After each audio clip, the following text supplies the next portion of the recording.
जैसे ही राहुल गांधी की यात्रा ने उत्तर प्रदेश में प्रवेश किया, राजनीतिक हलचल तेज हो गई।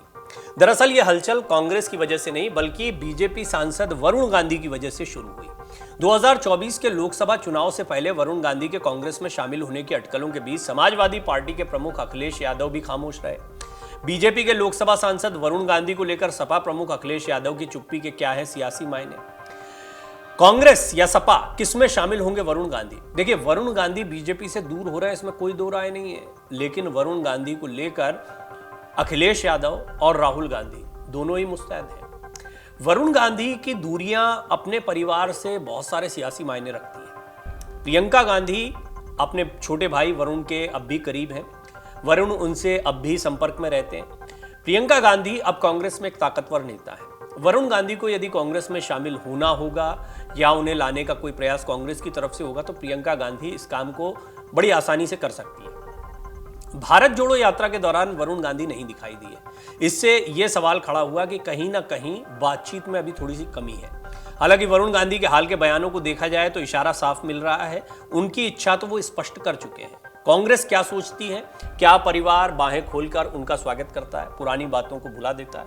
ये कुछ सवाल हैं जो अब कांग्रेस की सियासत में, उत्तर प्रदेश की सियासत में गहरा गए हैं और खास तौर पर साल 2024 के लोकसभा चुनाव के पहले इन सवालों के जवाब बहुत ही अहम है, बहुत मायने रखते हैं। आइए अब हम आपको विस्तार से इस बारे में बताते हैं कि विपक्ष की चुप्पी भी देखने को मिली, वरुण गांधी को लेकर भी कोई फैसला नहीं हुआ। दरअसल इसके पीछे क्या सियासी मजबूरियां हैं, जिन सियासी मजबूरियों का जिक्र राहुल गांधी ने अपने भाषण में भी एक बार किया है।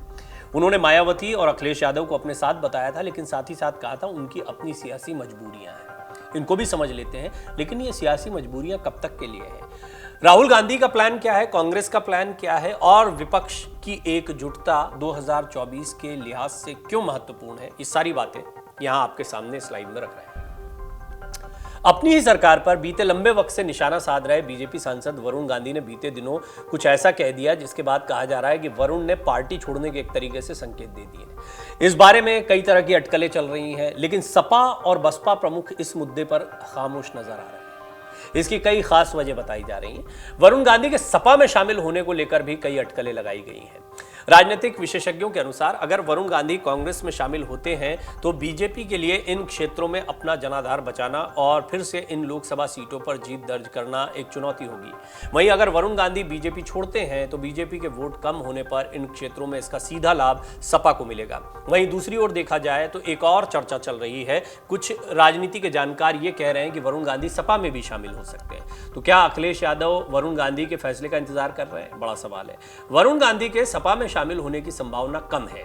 साथ ही अभी तक उन्होंने ऐसा कोई संकेत भी नहीं दिया है, जबकि राहुल गांधी और प्रियंका गांधी उनके चचेरे भाई बहन हैं। इस वजह से वो कांग्रेस में जाकर फिर से परिवार के साथ एक हो सकते हैं। ऐसे में माना जा रहा है कि अखिलेश यादव वरुण गांधी के फैसले का इंतजार कर रहे हैं। वरुण गांधी के लिए दीदी प्रियंका गांधी बड़ा खेल कर सकती हैं। तो क्या प्रियंका ने भाई के लिए कांग्रेस के दरवाजे खोल दिए? एक सवाल है। संभावना है कि बीजेपी को छोड़ने के बाद वरुण गांधी कांग्रेस में शामिल हो सकते हैं। सूत्रों का दावा है कि वरुण गांधी से उनकी चचेरी बहन और कांग्रेस महासचिव प्रियंका गांधी की बातचीत होती रहती है। कयास लगाए जा रहे हैं कि प्रियंका परिवार में हुए पिछले मनमुटावों को खत्म करने की कोशिश कर सकती हैं, जिसके लिए वो खुद वरुण गांधी से मिलकर पारिवारिक रिश्तों को जोड़ने का काम कर सकती हैं।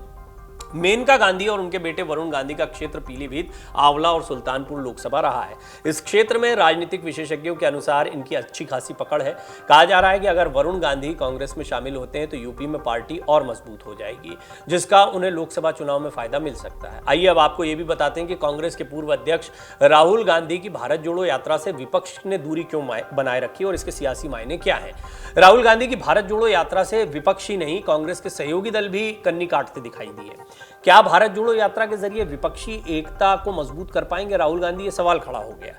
अब इसके सियासी मायने समझ लीजिए और उन सियासी मजबूरियों को समझ लीजिए जो राहुल गांधी जिक्र कर चुके हैं।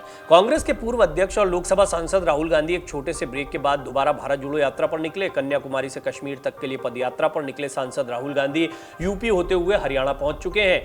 उत्तर प्रदेश में भारत जोड़ो यात्रा के दौरान एक जन सैलाब उमड़ा। बहुत छोटी सी यात्रा थी और बहुत छोटा क्षेत्र चुना गया, लेकिन जिस तरह का रिस्पांस मिला वो कांग्रेस के लिए उत्साहवर्धक था। उन्होंने सोचा नहीं था इतनी कामयाबी मिलेगी, नहीं तो बहुत मुमकिन है कि उत्तर प्रदेश में इस यात्रा को बड़ा किया जाता। अब जयराम रमेश स्पष्ट कर चुके हैं कि अब फिर से यहाँ पर एक नया दौर चलेगा और भारत जोड़ो यात्रा का जो अभी फिलहाल तय किया गया रोड मैप है उसको पूरा करने के बाद में बहुत मुमकिन है कि आपको पूरब से पश्चिम की तरफ भी यात्रा चलती दिखाई दे और राहुल गांधी इसी अंदाज में आपको 2023 में भी दिखाई दे, हो भी क्यों ना। बहुत महत्वपूर्ण है, चुनावों का समय अब जल्दी ही नजदीक आ जाएगा और उससे पहले विधानसभा 2023 के चुनाव हैं, तो राहुल गांधी कभी नहीं चाहेंगे कि वो राज्य, खासतौर पर मध्य प्रदेश, राजस्थान, यहाँ तो अच्छा खासा समय दिया है और जो मोटिवेट हुए हैं उनके कार्यकर्ता, उनका उत्साह भरने के लिए वो एक बार बहुत मुमकिन है कि चुनाव के पहले भी इस तरह की यात्रा आपको इन क्षेत्रों में करते दिखाई दे।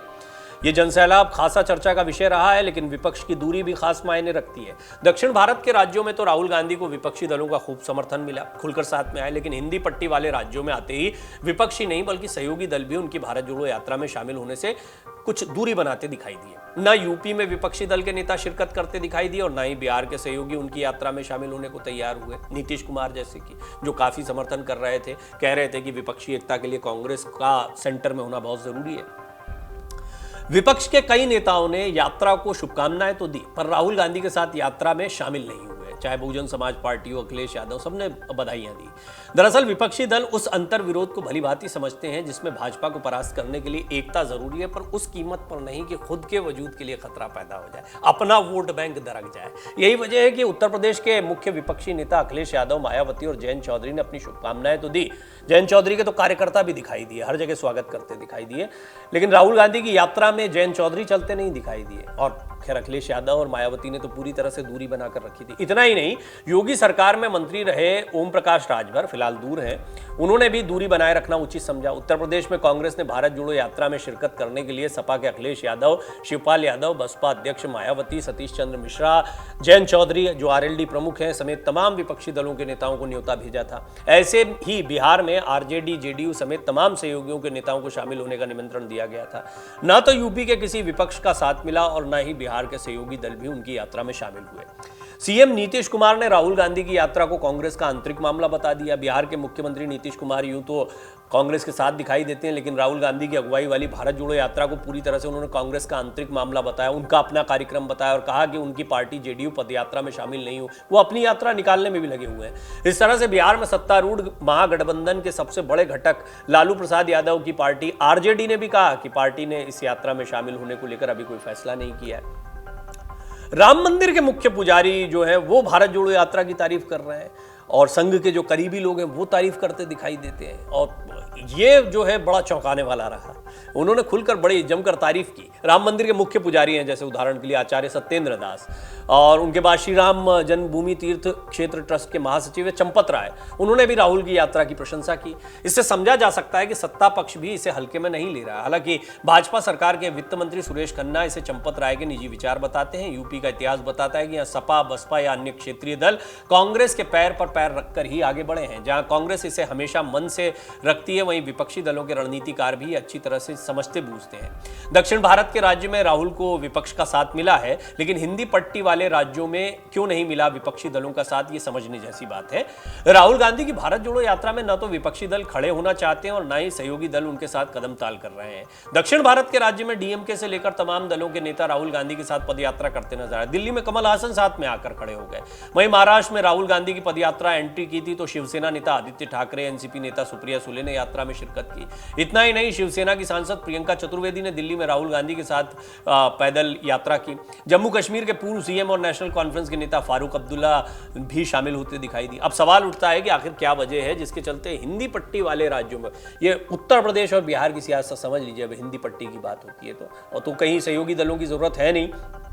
यहाँ पर क्षत्रपों में फटी हुई है राजनीति और लोकसभा चुनाव हो, विधानसभा चुनाव हो, निकाय चुनाव हो, इन लोगों की राजनीति अपने अपने राज्यों तक सीमित है और ये अपने राज्यों में कांग्रेस की ताकत को अगर बढ़ाते हैं तो इनकी ताकत कम होगी। ये इनका एक बहुत बड़ा डर है। सहयोगी दल के नेता राहुल गांधी की भारत जोड़ो यात्रा से इसीलिए दूरी बनाते दिखाई दिए। राजनीतिक विश्लेषकों की माने तो भारत जोड़ो यात्रा ने राहुल गांधी की छवि एक मजबूत नेता के तौर पर बनाई है। ये बात बीजेपी के साथ साथ उन तमाम विपक्षी दलों के लिए बेचैनी पैदा कर रही है जो कांग्रेस के कोर वोट बैंक पर काबिज और वहां बड़े भाई की भूमिका में है। ऐसे में कांग्रेस को दोबारा से उभरने का मौका नहीं देना चाहते हैं। उत्तर प्रदेश में सपा बसपा आरएलडी उसी वोट बैंक के सहारे सियासत में अहम भूमिका में है जो कभी कांग्रेस की भूमिका हुआ करती थी। ऐसे में बिहार में आरजेडी जेडीयू वामपंथी दल भी उसी वोट बैंक पर काबिज हैं जिसके सहारे कांग्रेस ने लंबे समय तक राज किया है। भारत जोड़ो यात्रा से कांग्रेस को सियासी संजीवनी मिली है, इसमें कोई दो राय नहीं। उसके कार्यकर्ताओं और नेताओं में उत्साह आ गया है। ऐसे में राहुल गांधी के साथ खड़े होकर कांग्रेस को दोबारा से सियासी पैर पसारने का मौका नहीं देना चाहते हैं क्षेत्रीय क्षत्र। अब यदि उत्तर प्रदेश की सियासत की बात की जाए तो इसमें भी कभी प्यार कभी तकरार चलती रही है। कभी किसी ने सपोर्ट किया, कभी किसी ने किसी की सरकार बचाई, लेकिन एक बहुत बड़ी घटना हुई थी 1990 में। कांग्रेस ने मुलायम सिंह यादव की सरकार को बचाया था। सपा संस्थापक मुलायम सिंह यादव ने वर्ष 2017 के विधानसभा चुनाव में सपा की हार के बाद सार्वजनिक रूप से कहा था कि कांग्रेस के साथ गठबंधन के वो कभी पक्षधर नहीं रहे। 1990 में कांग्रेस ने जनता दल के टूटने के बाद अल्पमत में आई मुलायम सरकार को बचाया। कांग्रेस के रणनीतिकार आज तक इसे पार्टी की भूल मानते हैं। उनका कहना है कि अगर उस वक्त मुलायम सरकार न बचती तो जनता के बीच स्पष्ट संदेश जाता कि क्षेत्रीय दल स्थायी सरकार नहीं दे सकते। कांग्रेस के साथ ने जहां इनकी जमीन तैयार की वहीं उसके खुद के लिए इसने खाई का काम कर दिया। यानी सपा का तो फायदा हो गया, कांग्रेस का नुकसान हो गया। इसके बाद हुए चुनाव में तो सपा या बसपा बढ़ते गए पर कांग्रेस का ग्राफ नीचे आता गया। कुछ और छोटे दल भी यहां अपनी जगह दिखाने लायक जगह बनाने में सफल रहे। आप कई छोटे छोटे दलों को देख सकते हैं और ओम प्रकाश राजभर, अपना दल, ऐसे बहुत सारे दल हैं जो बाद में प्रादुर्भाव में आए। इसकी बहुत बड़ी वजह क्या है? भारतीय सियासत में जब तक दो बड़ी पार्टियों के बीच में युद्ध चल रहा है या राजनीतिक लड़ाई चल रही है तब तक ठीक है, लेकिन राज्यों की राजनीति बिल्कुल अलग हो जाती है। ममता बनर्जी, अरविंद केजरीवाल हालांकि धीरे धीरे अपने पैर पसार रहे हैं और केसीआर, दक्षिण की राजनीति के क्षेत्रीय दल, महाराष्ट्र की सियासत में एनसीपी, शिवसेना, ऐसे दल, ये सारे, और जम्मू कश्मीर की राजनीति है, नॉर्थ ईस्ट की राजनीति है, इन सब के बीच में दो बड़े राज्य बिहार, उत्तर प्रदेश। आप देखिए कितने छोटे छोटे दलों और उनके दलों की राजनीति के बीच में बटाव। निकले सब एक ही जगह से हैं, साथ में ही थे कभी, लेकिन अब छोटे छोटे दलों में बढ़ चुके हैं, सब अपनी अपनी राजनीति करते हैं। इससे फायदा क्या? फायदा पहला तो ये है कि इन राजनीतिक दलों का अस्तित्व बरकरार है। नुकसान क्या है? स्थायी सरकार का नुकसान। ये बिहार में जो होता है, आप कभी किसी के साथ चले जाओ, किसी जनता ने वोट दिया आपको आरजेडी के खिलाफ और आप आरजेडी के साथ जाकर सरकार बना लें, ये दिक्कत है। एक छोटा सा उदाहरण है, ऐसे बहुत सारे उदाहरण आपको मिल जाएंगे और ये सारी पार्टियां करती है। जो इस घटना का हमने जिक्र किया, कांग्रेस ने भी इसी तरह सपा को बचाया था एक जमाने में। बहरहाल अब सपा और कांग्रेस साथ में बहुत खुलकर आ नहीं रहे हैं आज की तारीख में। बीएसपी और एसपी साथ में आ चुके हैं, तो राजनीति में कोई भी अछूत नहीं है। लेकिन हाँ, ये बात सही है कि सब अपने अपने हितों को साध कर चल रहे हैं। अब माहौल बदलता जा रहा है, अब एक बड़ी ताकत की जरूरत है। क्यों? क्योंकि बीजेपी एक बहुत जबरदस्त ताकत बन गई। जेपी नड्डा के उस बयान को मत भूलिए जो उन्होंने बिहार में दिया था, सारे क्षेत्रीय दल धीरे धीरे समाप्त हो जाएंगे, विचारधारा आधारित बीजेपी ही अकेली पार्टी बचेगी। अब क्या मतदाता दो हिस्सों में बटा हुआ है? बड़ा सवाल है, समझ लीजिए इसको। राजनीतिक जानकारों का कहना है कि आज का मतदाता मुख्य रूप से दो हिस्सों में बटा है, या तो भाजपा के पक्ष में है या भाजपा के विपक्ष में है। जी हाँ, आज की स्थिति यही। अब भाजपा का विपक्ष वो तो बहुत बिखरा पड़ा है, किसके साथ जाए? मुस्लिम मतदाता अलग है, अजदुद्दीन ओवैसी आ जाते हैं, सपा अपनी दावेदारी करती है, बसपा तैयारी कर रही है, अरविंद केजरीवाल तैयारी कर रहे हैं, किसके साथ जाएगा मतदाता? भाजपा के खिलाफ जो मतदाता है, भाजपा से रुष्ट जो मतदाता है, एंटी इनकम्बेंसी वाला जो मतदाता है, उसके लिए बड़ा कंफ्यूजन है। गुजरात बहुत बड़ा उदाहरण है। गुजरात में बीजेपी की लोकप्रियता से ज्यादा विपक्ष का अभाव भी बहुत बड़ी समस्या बना है। बीजेपी को ऐतिहासिक जीत मिली और यह ऐतिहासिक जीत उस समय पर मिलती है जब विपक्ष की यह स्थिति होती है। अब ये तो बात हुई गुजरात की। गुजरात में बीजेपी वैसे भी मजबूत थी, विपक्ष प्रचार के दौरान भी नदारद था, आम आदमी पार्टी ने थोड़ा जोर लगाया, उनकी एंट्री भी हो गई है, लेकिन जैसा दावा था वैसा कुछ नहीं हो पाया और कांग्रेस की तो बहुत बुरी हालत हो गई। बहरहाल इससे ये बहुत स्पष्ट संदेश जाता है कि विपक्ष का आपसी झगड़ा भाजपा के विपक्ष वाले या विरोधी वोटों को बांट देता है, उनमें कंफ्यूजन क्रिएट कर देता है। अब जो भाजपा के विपक्ष में है उनका बड़ा हिस्सा सपा, कांग्रेस, रालोद, बसपा, ये उत्तर प्रदेश की बात कर लीजिए, इन दलों की तरफ जाएगा और फिर उसमें छोटे छोटे दल भी हैं, उसमें अपना दल का जो एक हिस्सा समाजवादी पार्टी के साथ है वो भी है, एक बीजेपी के साथ भी है।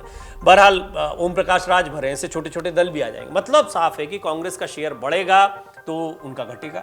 सत्ता पाने के लिए साथ आना जरूरी है, लेकिन भविष्य में कोई संकट पैदा ना हो ये देखना भी जरूरी है। अब इस अंतर विरोध का कैसे समाधान होता है ये तो भविष्य में ही सामने आ पाएगा, अभी कहना बड़ा मुश्किल है।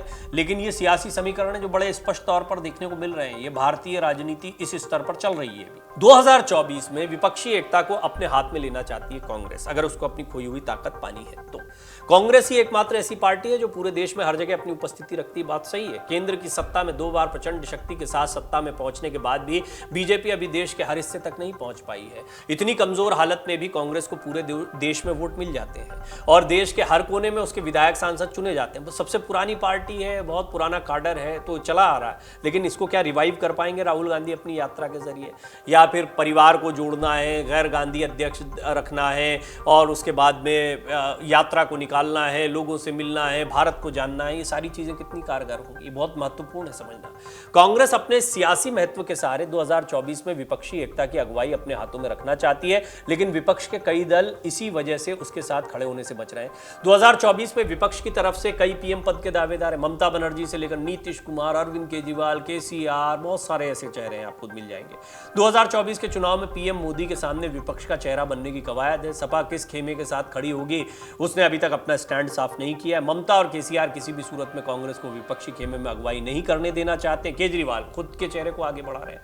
मायावती भले ही इस सारी कवायद से दूर हो, लेकिन उनके प्रधानमंत्री बनने के अरमान खत्म नहीं हुए। ऐसे में अखिलेश और मायावती, कांग्रेस और बीजेपी एक ही सिक्के के 2 पहलू बता रहे हैं एक दूसरे को। ऐसे में वो कैसे राहुल गांधी के साथ खड़े हो सकते हैं?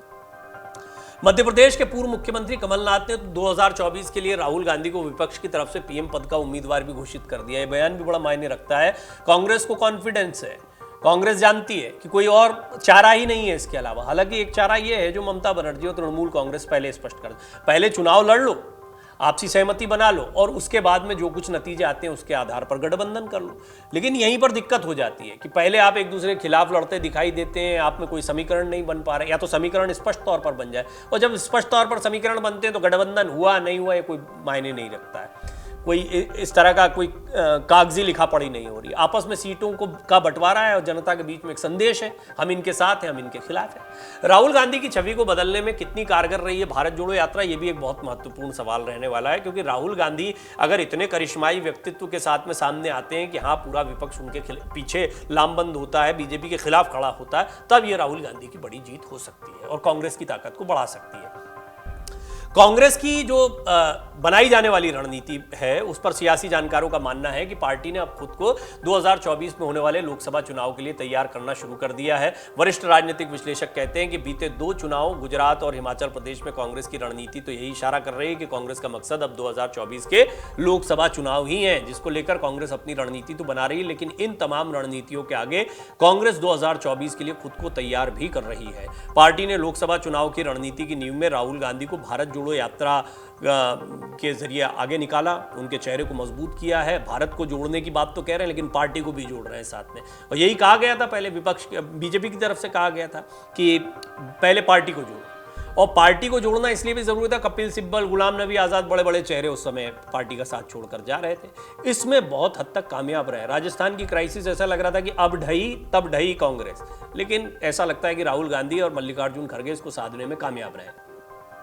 बहरहाल राहुल गांधी की भारत जोड़ो यात्रा की सफलता का आकलन 2024 में होने वाले चुनाव से किया ही जाएगा।